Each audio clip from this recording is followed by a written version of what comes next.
Alright, hello everyone, welcome back to Malice Reacts. And tonight we got a few special things to mention before we get into this. First of all, very big thank you to Paranormal Files, who we are about to react to. They actually showed up at our channel and said hello, and thanked us for watching. And thank you very much for actually showing up and saying hello to us. Huge fans of the history that you do on your channel, all the background lore and hard work you put into all that before even getting into the investigation, even if you don't actually get it before the investigation, which I would argue is actually not a bad idea. You go in blind and then you can come back to them with what you encountered the night before. We are going to try to do a different sort of setup. The video that we're about to watch is still going live right now, and even though we've rewound it about a half hour or so, I still want to try and record everything. I have finally gotten feedback this week on the Twin Paranormal episode that people don't care for the fast forwarding. So we will cut the fast forwarding, but we will also still edit out the long stretches of non-commentary, shall we say. We'll still try to keep as much of the important history as possible and keep that around as much as we can, especially if it's very interesting and very informative. Outside of that, however, we'll cut out the dead air moments, etc., especially during, again, the investigations and so forth, if there's nothing for me to really comment on. So we'll still do editing to trim for time and for dead air, but we'll still try to keep as much of the good content as we possibly can. So, without further ado, let's get into it. This is an interesting sounding one. This is the Paranormal Files. The Skinwalker killed 4 people, and I killed it. Stories from the reservation. Viewer discretion advised. So this seems to be a collection, or at least a main story of a close encounter with a skinwalker. How much of this is going to be actual paranormal research and how much of this is going to be witness testimony, I'm not sure. But we'll give it a go and see how long this goes for. It might not even be that long of an episode, depending on how it goes. And we might not even be able to trim that much fat because they might have already done so. But without further ado, let's give them a go. Let's see what is up. Skinwalker stories, let's go. There's so many different factions of spiritual beings from other dimensions, and it's elaborate. You have... Over the past few years, skinwalkers have become a hot topic in the paranormal world and also across social media platforms like TikTok. I know you've seen skinwalker videos. They reportedly show a mythical creature pretending to be a human, attempting to lure unsuspecting victims out so it can hurt or possibly kill them. Well, in Navajo culture, a skinwalker is a type of harmful witch who has the ability to turn into, possess, or disguise themselves as an animal. The term skinwalker is never used for healers, and it's actually frowned upon to even say the word out loud. While we were in Arizona shooting our new series of paranormal investigations, I knew I had to call my friend Shan Klen, who has actually had physical skinwalker encounters himself. The stories that he's about to tell you are guaranteed to blow your mind, as he discusses times he's found skinwalker relics, he's hunted skinwalkers with others, and even recalls the time a skinwalker tried to kill him. Like I said before, some of these stories get really dark, twisted, and disturbing. You're going to learn a lot, and you might sleep a little lighter tonight. You're watching The Paranormal Files. I barely sleep on a Wednesday morning anyways, so... Alright. Yate, hello, my name is Sean Klen. I'm a Shihinishle, but do Bilagana Bashichin, Kashe, Edashiche, Ado Bilagana, Edashanella. So I introduced my clans, that's where I come from. I'm Navajo, I'm Diné from the Navajo Nation, so I come from up north of where these mountains are here and everything. So I was asked to come do an interview here to kind of shed some light on some of the darker beings that hail from our lands up north, as well as maybe have trickled down to the beings here, or the tribes that are down here more to the south, the Apaches as well. So the stories and lore go back of the Skinwalker. The Yanagloshi is its true name. Throughout the years, don't hear the true name very often. Yanagloshi comes out to the terms in English of jumping the skins. So these are essentially, a long time ago, they were medicinal people that used to go to sacred mountains, just like this one that's behind me here. In our Navajo Nation, they needed to travel to the 4 sacred mountains really quickly. So to be able to perform a bundle ceremony, which is a sacred ceremony that's used to be able to make these bundles that provide protection for certain family members as well as the tribe and kind of the clan itself. Now, for this ceremony to work, they needed to traverse the land in 4 days. So they needed a quick way. This was before vehicles, helicopters, or anything like that was available. So the spirit people taught them how to shapeshift, how to jump in the skins. Now, it was used for good back in the day, but with goodness always is followed by evil. So goodness and evil both come hand in hand. When it comes to that, you know, they're throughout time, you know, it's a very, very long process to be able to learn how to shapeshift. It takes years, decades to be able to learn how to shapeshift in the good way, to be able to call upon the songs, call upon the spirits, and to be able to shapeshift into whether it be a coyote, whether it be a deer or a cougar or any other animals that were readily available up there in the tribes. But evil kind of came along to some of the weaker minded medicinal people in training and told them, it's like, okay, I could teach you how to do this in a quicker way. So they told them, you can learn how to do this in a very cut decades out of your training and be able to learn how to do it quickly. It came at a cost, unfortunately. To be able to become a skinwalker in the evil way, there's a lot of steps you have to go through, but one of the major ones you have to go through is the sacrificing of one of your loved ones.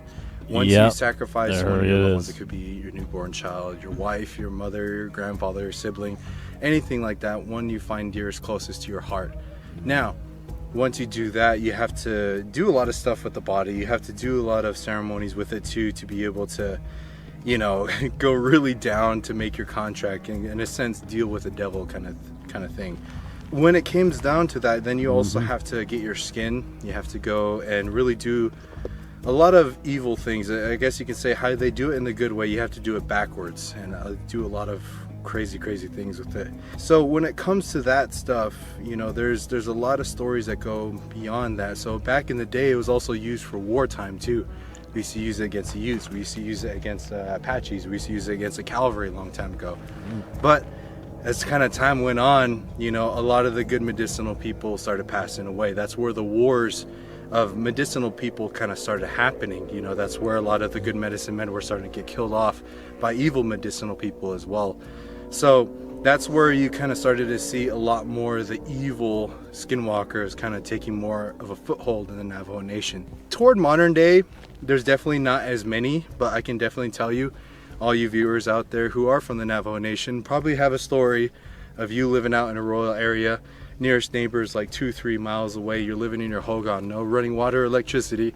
Middle of the night, you hear something walking on your roof. You hear scratching and all that on your door. So there's a lot of those stories that in modern day kind of run around and all that. So you'll be running around, you'll be driving on the reservation and you see these dark things. You hear their dog whistles, you hear them coming around. So that's one of the things, is it's very and there's a coyote right there as I'm talking about this. So, you know, it's one of those things that, you know, even kind of us talking about this, whenever they say in our tribe, it's taboo to talk about them. But when you talk about them, it's, in a sense, you're making a line of communication. In a sense, you're praying to them. Without you kind of knowing, you're opening up that line of communication. That's how they know. They perk up their ears and they hear you like that. They hear you kind of coming around and doing this stuff. That's some very interesting timing. That's still apparently live in the background. They can witch you, they can kill you. They have this, they're also called grave robbers as well. So they go to a lot of these cemeteries. They go to some family members, they dig them up, they get their bones, whether that be skin or decay, whatever state the body is in. And then they'll grind up the bones. They'll use bone knives, bone darts, or bone ash, they call it washte. And then they have the ability to paralyze you as well. So when it comes to that, you know, you be sleeping in the middle of the night, they'll paralyze you, then they'll put that bone ash on you. And they say if you don't get a ceremony soon, you're going to die of a curse like that. To be able to inhale a human body like that, it's going to get you sick and kill you. So that's one of the things, is like going to war, going to bat with these guys. You know, you always have to say, you don't talk about these guys, but there's always the second part to that, is unless you know how to deal with them. So that's why, like me, myself, and my brother, and then a few other warriors from our tribe, we know how to go against these beings. We know how to protect ourselves. We know the songs and ceremonies to go against the evil prayers, the songs, the curses that they put upon us. So that's why we're able to kind of talk about these beings and everything. Like I said, there's a possibility, mainly they'll be in the Navajo Nation, but there are some who have, I guess you can say, are relatives or married into other tribes, such as this land down here in the Apache lands. So I'm sure the Apaches have their shapeshifters as well. You know, that's why down here, you know, it's not too far away from the Navajo Nation to where there's a possibility of skinwalkers being out here. So that's one thing. You always got to be on your guard wherever you go, and always leave offering, and just be careful not to leave anything behind. You know, they say if you leave your hair, if you leave anything else that's around you, they can gather those objects and they can curse you and witch you after you leave. So that's kind of one of those things. It's like, you know, you would see like a lot of these social media things talk about skinwalkers being all the way in the East Coast, and it's just like, not really. Kind of don't really think it would be a skinwalker. They found a way to get around. Shapeshifters They all are over the place, around. but skinwalker is a very specific type of shapeshifter. Each tribe, each tribe has race their own and variant on nationality it. have Yep. their shapeshifters and everything. Some So I of them encourage hit you a all, little closer to home wherever you are, together than look others up, might think. whatever religion or race or tribe is in your area, ask them. You know, I'm pretty sure they have their names. They have their stories and their origins of where those shapeshifters come from. But that's kind of not so long, or not so short, but rundown of what Yanagloshis are. So, have you had experiences with them? Oh yeah, it's kind of weird to say.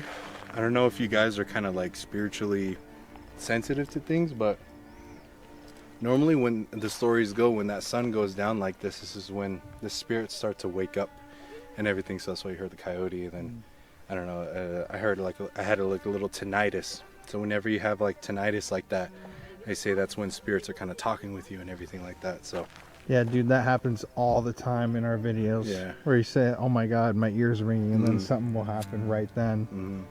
my brother is a medicinal person in our tribe, and he kind of deals with the more darker side of beings, and whether that be, you know, skinwalkers, demons, if you say in English, kind of darker beings like that.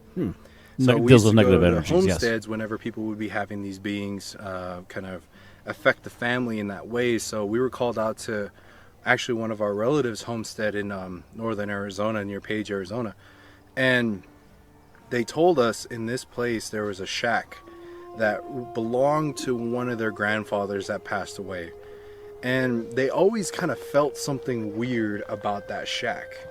And they tried asking other medicinal people, hey, can you come and, you know, do a ceremony or prayer to kind of chill out the energies are in there. But for some reason, all the medicinal people would turn them away. They would say, no, that's too dark, that's too evil, I'm not going to go in there.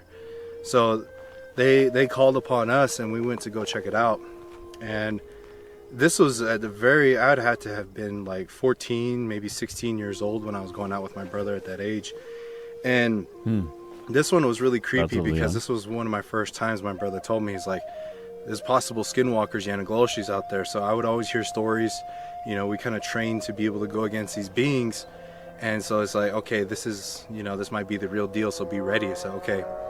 So we show up at the house, and the sun was setting just like how it is right now. And we do like a little bit of scouting recon, and we check out the house and everything. We're just like, okay, we're going to start the ceremony when the sun goes down. So we don on our gear, we don on our protections, we do like a little protection ceremony whenever we go against these darker beings. So when that happened, the sun went down, we prepared to go over to the shack and everything. So, but while we were making our way over to the shack, it was very eerie because it was dark, but there was no moon and there was no stars on a clear day. And living out in the reservation, you know, you always see the Milky Way at night. And it was very eerie because there was just an ominous feeling of darkness surrounding you. So that's what my brother said, you know, it's just, this is one of those things to be able to bring fear inside of you. That's what these evil beings feed off of, is that fear. So always stay strong with your prayer and who you are as a person. So I said, okay. So we make our way over to the shed, or the little shack that was there. He told me to wait outside because I wasn't properly trained to deal with cursed objects at the time. I wasn't able to handle them and how if they were to jump on me and affect me in that way. So he told me to wait outside. And how they described it, how they told me, is when they opened that door, they saw 3 chests stacked up, like luggage chests. if you can imagine, like early 1900s, kind of 50s leather chests that had like brass fittings on the sides and everything. So they looked in there, and that's all that was inside of it. So the first chest that they opened up, you know, was just some normal clothes, everything like that. And when they put that chest to the side, my brother told me he felt some real dark energy in the next two. So he looked at me outside the doorway, and what was very creepy about it was because there was no electricity out there. So we parked our vehicles to face the shack. We turned on our headlights, and that was like the only light that you could see. So being in my perspective, you're standing here, you're looking in a truck with its lights blaring at you. You can only see at the rim of the light right there. You can't see anything beyond that. So he told me, he was just like, if there's skinwalker relics, if there's skinwalker stuff in here, Yanagloshi stuff, they might want to come and reclaim it. They might not want all the evil prayers and everything that was said and done to be released or get rid of in this area. So he said, be ready just in case something comes running at you. And you would only have, like, it was probably from me, I would have to say about like 10 feet away from me. You would only have that quick amount of seconds to be able to react if something came running at you. So me being one of my first times going out there against Yanagloshis, I was nervous. I was I'm not gonna lie, I was kind of scared. Yeah. So as they make their imagine. way to the second chest that was right there, they opened it up, and you hear a creak kind of open it up. It was really old, rusty hinges. And when they opened it, you heard a woman scream. Oh, And there was no not a good women in our party at that night. It was just the two homeowners, and normally the men folk kind of go out and handle the evil and darkness that's out there. So that gave me instant chills when I heard a woman scream. So how my brother told me, there was 4 sacred stones inside of there, as well as a picture of a woman, kind of like a Polaroid picture of a woman in there. Now, to this day, we don't really know who it was. We did give it to the authorities, and it wasn't on a missing persons report or anything like that. We asked the family and the relatives, and they said they didn't know who that was. So to this day, we don't really know who that was, but we did say a prayer for whoever it was. If it was kind of a captured lost spirit, lost soul inside of that chest that was right there, we made sure that she went on to a good place. But after that, my brother said this is the last chest that's right here at the bottom. And when they opened that up, you could feel that darkness shoot out of that shack right there. And already, you know, shaken up by the female scream, you know, you can feel that evil energy kind of come out. And inside of the chest was skinwalker regalia. So there was the skins inside. There was the antlers that were inside, the weapons and washte that this individual would use when he would go out and skinwalk and everything. My brother brought those out, and he showed me the antlers, and he pointed out a particular thing. On those antlers, there was 4 blood drops on the antlers. And for the Yanagloshis, they say for every kill that you have, you put a blood drop on your antlers like that. So got this 4 person people. had taken 4 lives in his time on this earth. So from that point on, you know, they gather up the rocks and the stones and the pictures and the regalia. They put the little items inside of a leather pouch that they have, and we took it back to the homestead, and we started a fire. And so my brother said, you know, this is going to be a little ceremony right here that's going to, in a sense, release the spirit of this buck back to whoever killed it in the wrong way. Because in a sense, when you kill an animal, when you go and hunt and you eat it, there's a little honoring prayer, a little honoring ceremony you do to thank the spirit for its, you know, its sacrifice to be able to feed the family. But the skinwalker and Yanagloshis do the opposite of that. So this spirit had a lot of angst toward its killer and everything. With that, my brother said, when we do this ceremony, these beings that are around, they might want to come and stop us because they know what ceremony we're going to be doing. While we were getting the fire set up, I remember I was chopping wood, I was getting it all ready, and the sun was, mind you, the sun was already down, it was dark, and you start hearing dog whistles.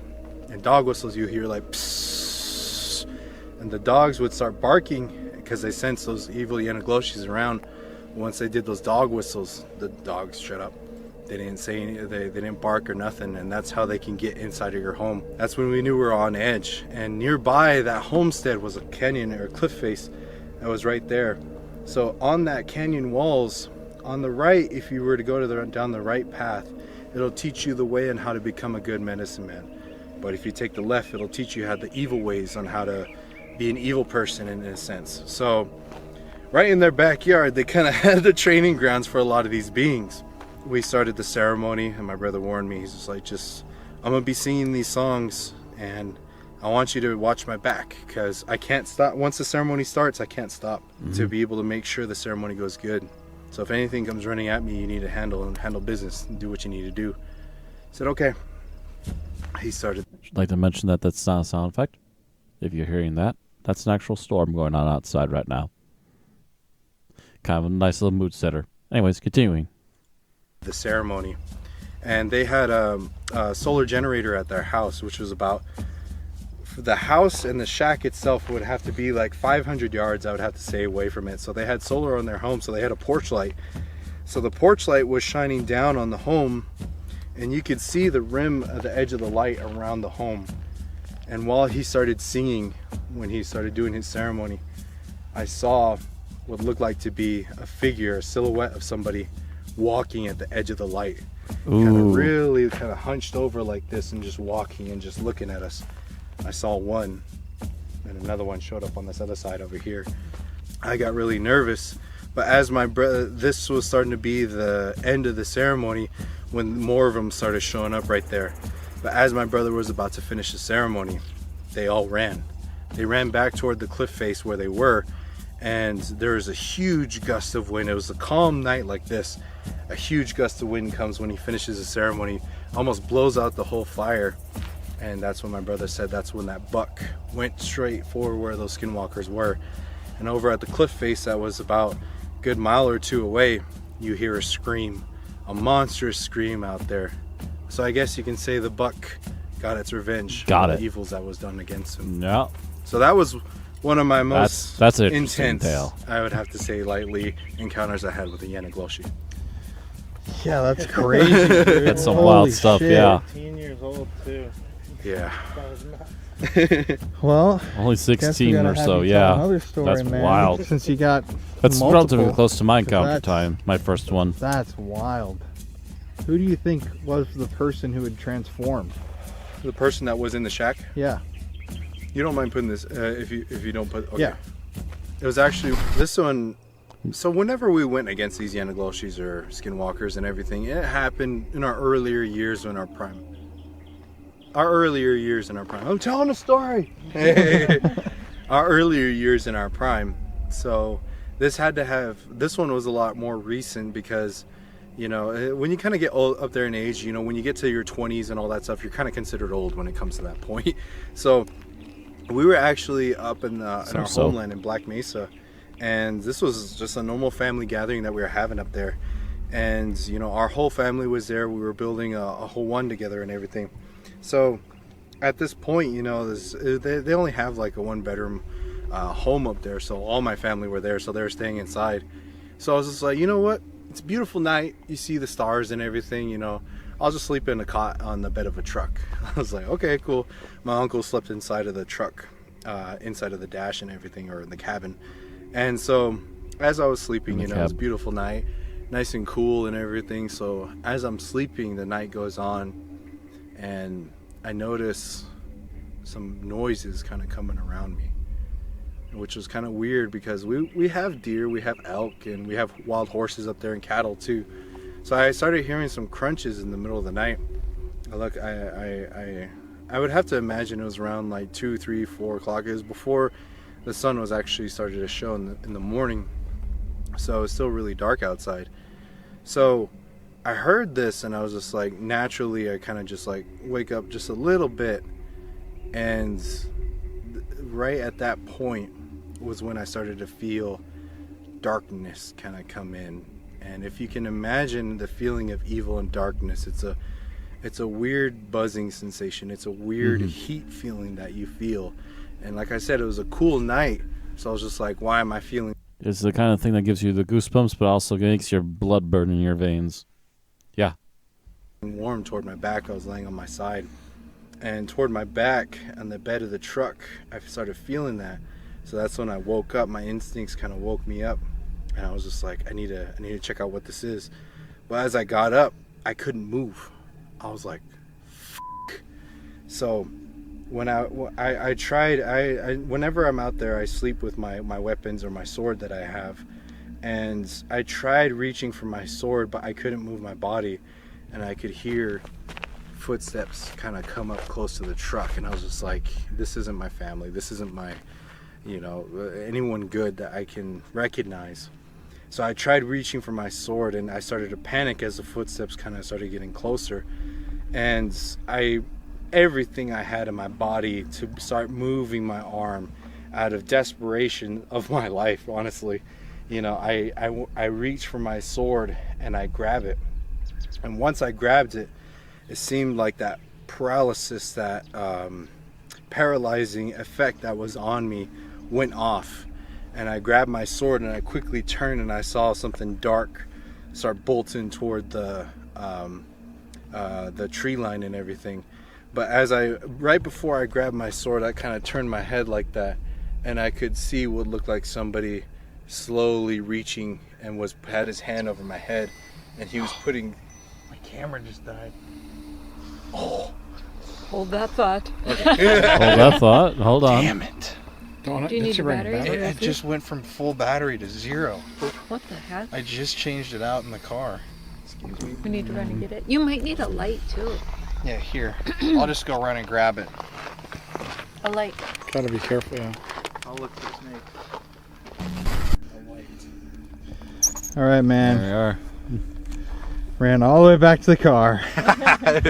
You can see it's noticeably darker now that we started filming.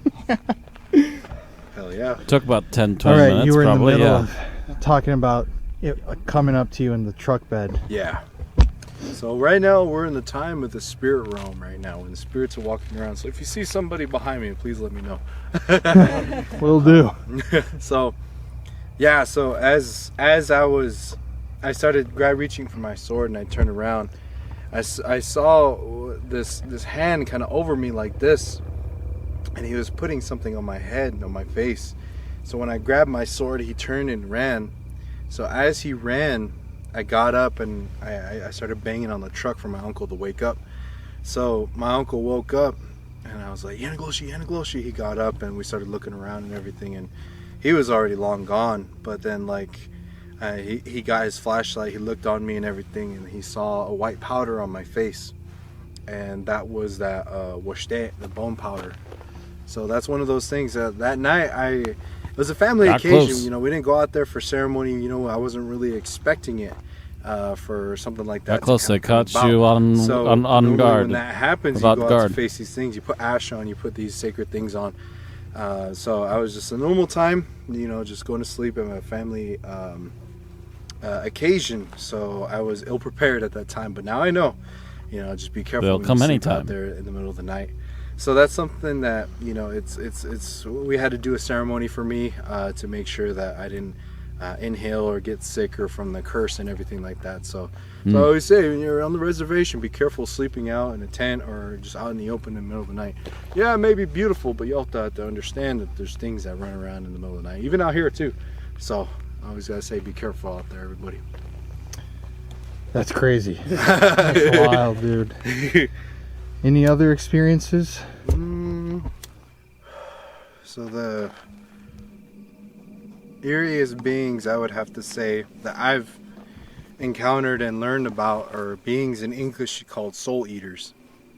Ooh. Now, Okay. in the spirit world, you have these beings that were made from the Creator that roam around lands like this, who make sure that the spirit world doesn't get too cluttered. Now, when I talk about this, is when people get of old age, they meet their time of when they pass away. It's more so scheduled. Your family members that are up in the next world, so they say when you get up there in age and you're ready to pass on into the next world, you make your journey.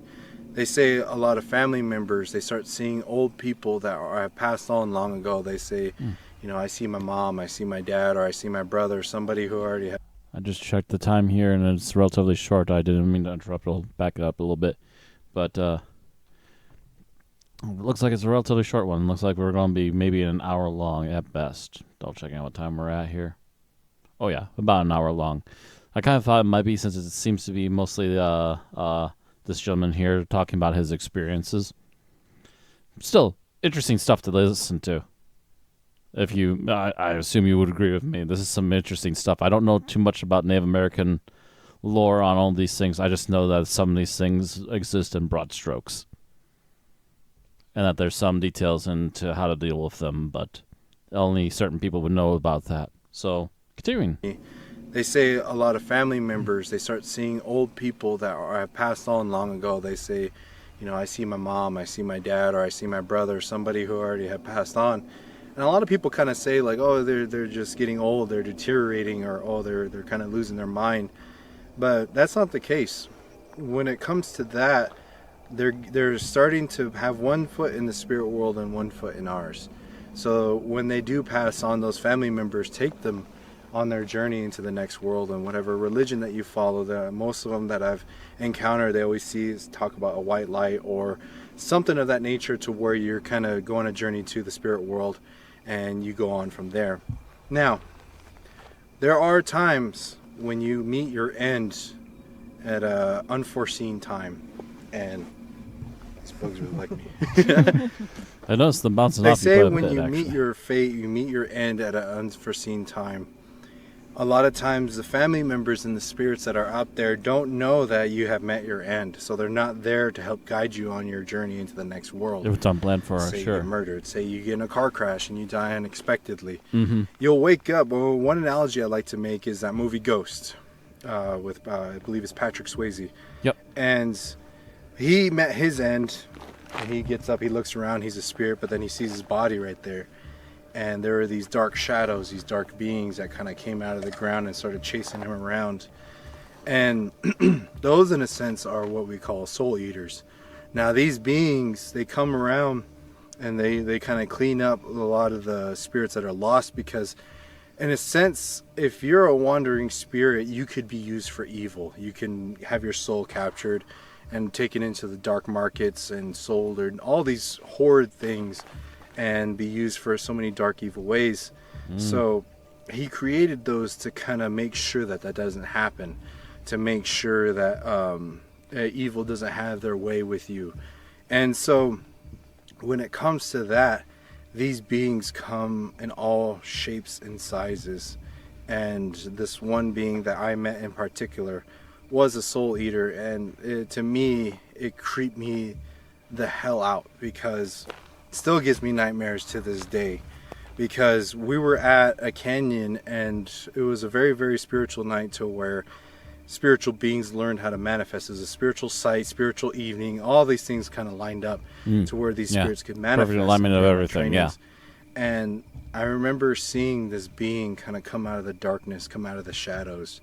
And if you could picture a lion, but he had a flat face, but his whole entire body was made of bone. But not only that, the lion's mane was made out of human arms, human legs, and his whole body was made out of human body parts and everything. So it had a really kind of horrible smell to him. Freaked me the hell out, but it's one of those things that we chased it off, because we were doing a ceremony for somebody who had recently passed away in an untimely death. So we had to go out and look for their spirit and everything. But those beings, they can sniff when a spirit is kind of wandering and lost like that. So we had to chase those beings off, and we ended up finding that person and sending them on their way. So that's one of the things. It's just like they all comes in all shapes and sizes. And the part that's freaky is normally people would have guardian spirits, family members that come down and look after them. Guardian angels, in a relative term, would come down and look after the person, protect them against evil beings throughout their life. So in cases like that, you know, they'll be the ones that kind of take them on their journey and everything. But for those that, you know, don't have those things, don't have those protections, those family members, it's scary, because that can happen. So that's where you get a lot of these hauntings as well, is because when a spirit would die an untimely death, they would freak out and start running when they see a soul eater coming their way. and they would run into the nearest home. They would run into the nearest house that's there. So when they do that, they notice that the soul eater can't come inside the home, and they look on the wall, they see a cross on their doorway, or they see a bow and arrow, they see arrowheads, or they see some type of protection on their home that a soul eater cannot come in there. And so that spirit will be like, okay, I'm just gonna hang out here in this house. You know, I'm gonna mess around with these people, just try to get their attention, see if I can get some help. That's where you have like doors opening and closing, see shadows, start seeing people in your home. So that's a lot of times what we come to find out is lost spirits, lost souls end up in these homes, and that's where you get a normal haunting most of the time. So it's just people that haven't made their final journey, didn't have those spirits there to help them on their next step. So that's where, you know, there lost spirits like that, you know, whenever you go to these locations, caught and lost. You always have to be mindful of that, you know, because this is like, there could be a spirit calling for help, but there's also a darker, evil, demonic being that's holding them there. I guess you can say like the Conjuring, when Valak had that old man in that home, you know, a similar case just like that, to where, you know, you would think that the old man is a bad person that's creeping out and freaking out these people, but it's actually a spirit that's calling out for help. So always be mindful of that. Always be, you know, think about the certain scenarios that you could be dealing with in your home. So it's just soul eaters are, yeah, something I typically don't like to run into. Yeah. I don't think I would either, man. What do you think is your craziest paranormal experience? Like, what was something that was just so profound that it stuck with you? God, I have a list. Can we have a top 5? You ever investigate the Washoe Club? Yeah, yeah, we did. Would have to be there. So we went up there for an investigation to go check out the Washoe Club, and this was during our times of investigating and everything. We had a late member who passed away a couple years ago. His name was Pataya, who was there at the time as well. He had type 1 diabetes, but dude was the strongest guy out there. But we would notice that when we would go to these locations that the darker beings would kind of play and affect him and his diabetes that he had in his body. While we were there, we were up on, I believe, the second floor in the doll room, if you remember that room. Mm-hmm. So we were in that room, and this is by far, Washoe Club was one of the craziest places that we've been to that had the most SB7 communication that we've had, or at least the most violent, I would have to say. So while we were there, he started getting affected. He started feeling kind of sick. So he asked if he can go outside and just chill by the truck, and we're just like, you have to ask the spirit if you can leave. And out of the doll, it was talking. It was just like, no, you can't go. And we're just like, he said you can't go. He's like, oh, I need to go. And then the doll got upset, and she was just like, I said stay. And he was just like, I can't stay. So as he was leaving, caught on the SB7, it said cut his throat. And as he was walking down those steps, he got a huge pain in his stomach, and we almost had to carry him out and everything. And during that investigation, he ended up getting, he rested outside, but he was just like, screw that, you know, I'm not gonna let anything affect me in that way. He came back in like the badass he was, and we went up to the red room, and he sat down, and that's when he passed out. He was unfortunately, he started going under possession. And so, but we were instructed by our spiritual mentors to let it happen. Normally when stuff like that happens, our crew goes to stop it, but we were tasked, as this was going to be training for us. We had to learn how to overcome the darkness and come out of it our own. So it was hard to watch him go through that, but he had to learn how to come out of it himself, and it got to the point to where we had to step in and intervene. When we were doing performing indigenous exorcism that my brother knows, crazy things started happening. So there was a door that's in there, and my brother said to open it, let the air come through. So we opened the door, and as he was doing the ceremony, you see that door go and slam, and it says, "You're not going anywhere." So he ended up doing the ceremony. We got him back up and got him back to his normal self afterwards. But just, it felt like a whirlwind of energy coming in from the floor, out, so many different things all at the same time. And just to kind of be there and watch and everything, you would hear you know, that being come through the SB7 talking about our family and real names, that gave him visions of his family too, of dark things that it would do if he took that home. So that's one of those things we were taught to learn how to break those connections, make those offerings at the end of the investigations to make sure nothing follows you home. Damn. Yeah. I feel every time you finish telling a story, we're like, damn. Yeah. Every single Like time. that's some wild I stuff. actually have one more, if that's okay. Yeah. of Yeah. course. Oh yeah. So, have you been to the Gila County Jail, No. which is in Globe? Uh-uh. That place right there was one of the first times that we actually met an evil being that was more on the hellish scale, more of a demonish kind of being. And that one was another one that we had an encounter that was really great. SB7 experiences and responses inside of there.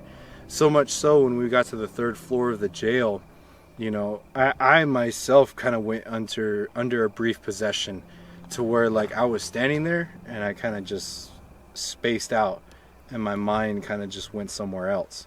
And we were asking questions on the spirit box.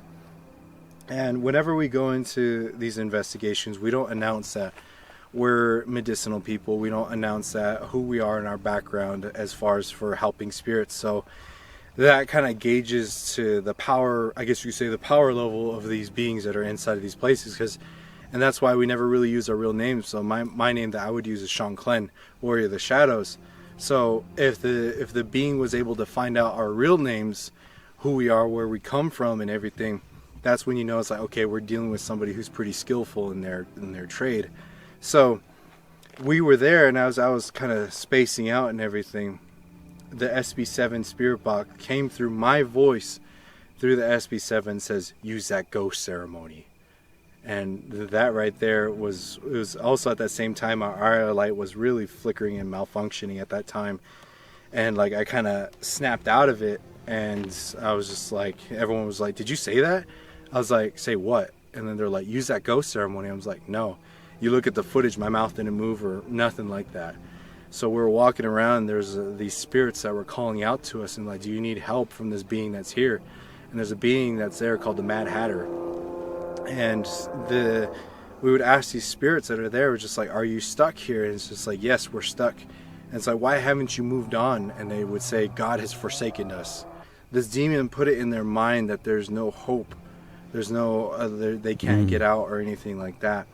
And there's some places in this world that you are even cut off from God and the Creator, to where even the angels and those guys can't hear your prayers. Kind of circling back to the lost spirit thing, if you're in a home and all that other stuff and you're a lost spirit, normally you can pray to the Creator and they can come and help you.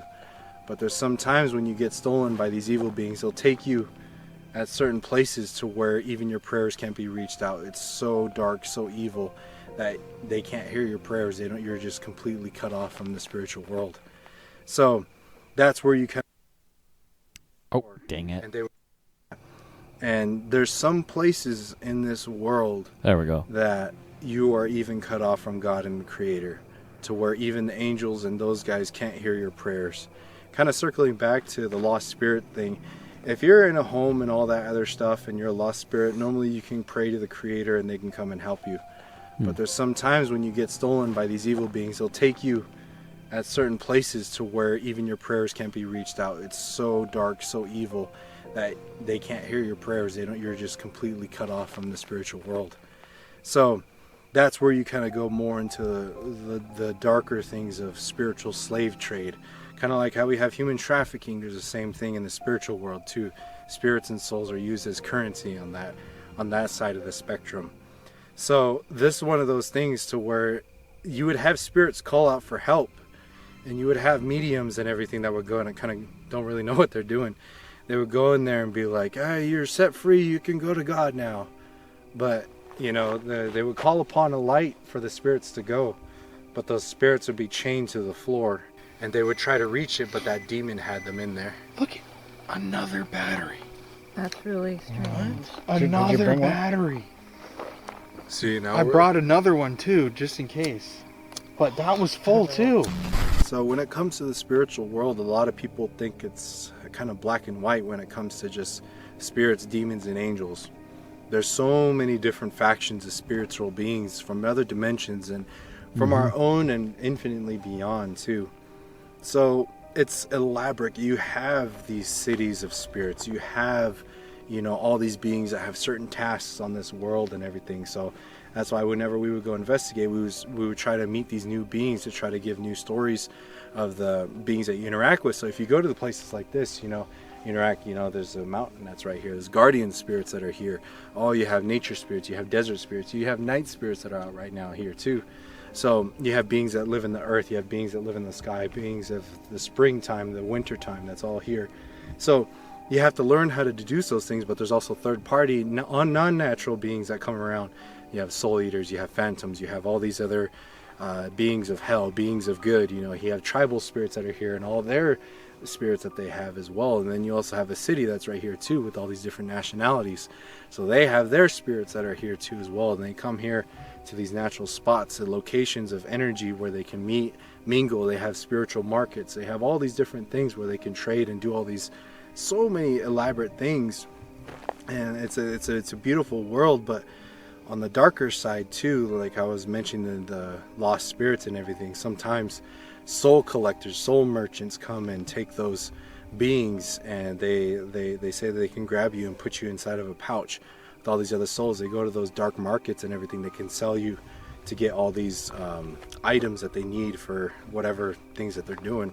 So this location was one of those spots of transferring all these spiritual beings. They would go from this place to the next, to the next, to the next. And so while we were there, we ran a ceremony to where we ended up finding out that this being, his name was Darkus. And what come to find out in our research was he was one of the spiritual captains of a dark lord in hell called Zagan, which was like I think he's considered the king of hell or something. So he was one of his commanders who was looking over a globe and everything, which has a lot of copper mines. And so he said he's said to be the leader of copper, gold, and greed. So over there in Globe, that's where a lot of the copper mines are. And so he was overlooking that area. So the Globe Gila County Jail was one of those spots to where it's already a jail. So you just put the spirits inside the cell and lock them up, get them ready for transfer. So we ran a ceremony to where we pushed Darkus back. We kind of held him against the wall and everything while my brother went room to room, gathered up all the lost souls, took them outside, called upon the spirits, the light, and everything to take them on their next journey.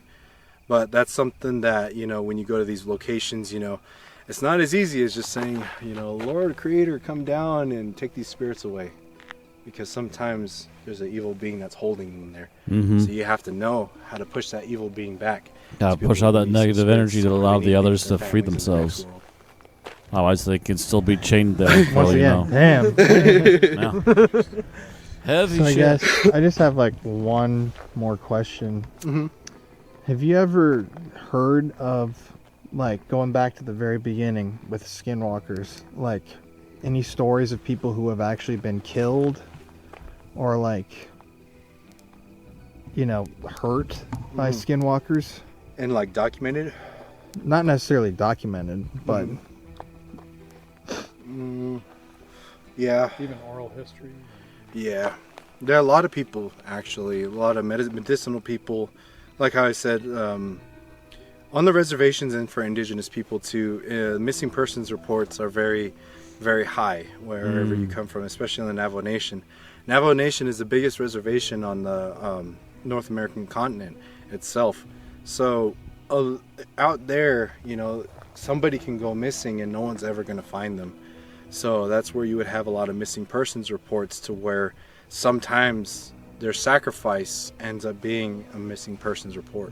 Sometimes it's not confirmed, but even Navajo Nation police out there, they have a special task force out there that's specialized to deal with more so of the supernatural things that happen on the reservation.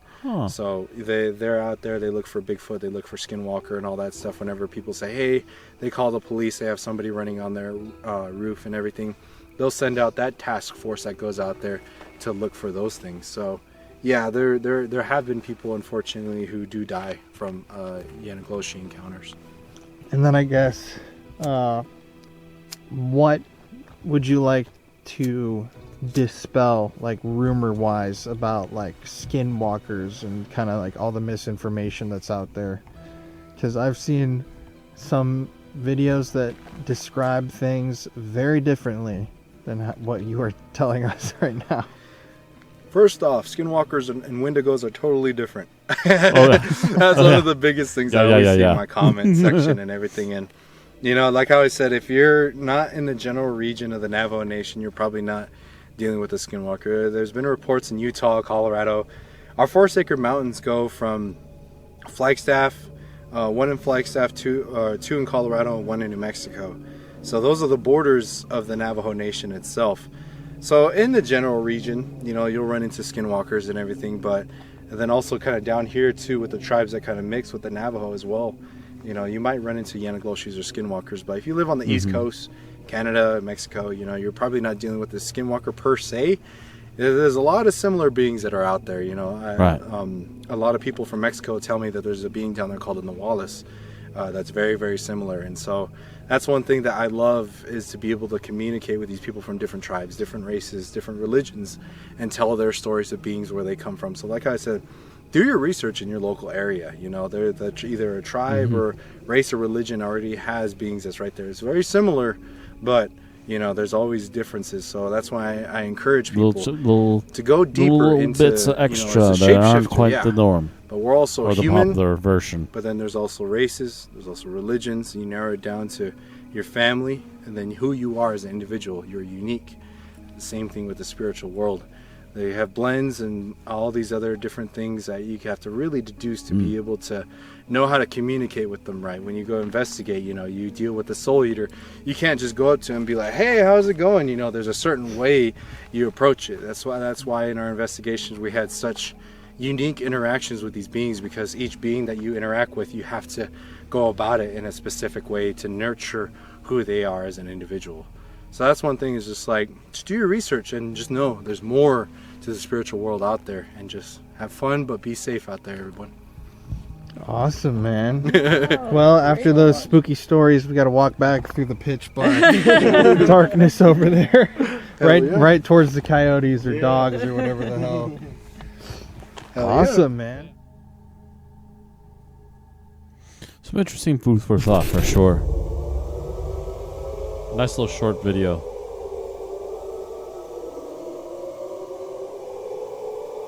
Next week we start the Arizona series.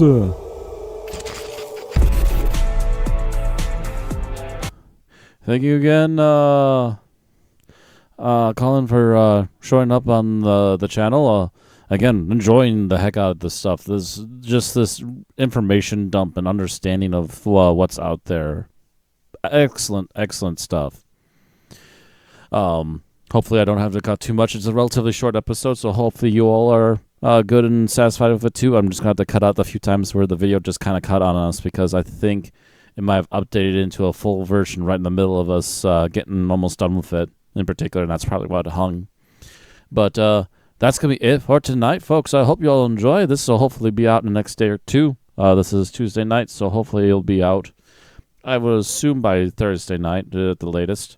But that's it for now. Again, thank you all very much for watching. Check out the links down below for both the original video as well as the other socials for our channel, the other channels where we do live streaming, and of course the link to our own merch store where you can find shirts like this one, which I actually do own. It's actually in the laundry right now. But that's it for tonight. Again, thank you all very much for watching, and I will see you all next time. Pleasant dreams.